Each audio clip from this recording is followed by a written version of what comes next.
அப்போ இந்த இடத்துல தண்ணி நல்லா உறிஞ்சிரும்.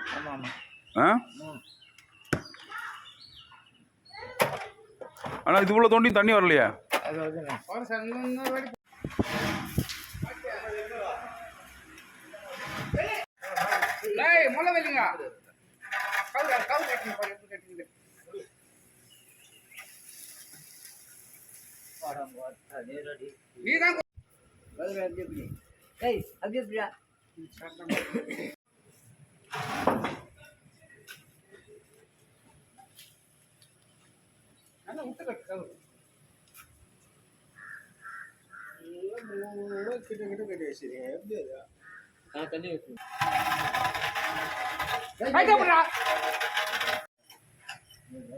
இந்த ஆள் பக்கத்துல மட்டும் உஷாரா இருக்கு.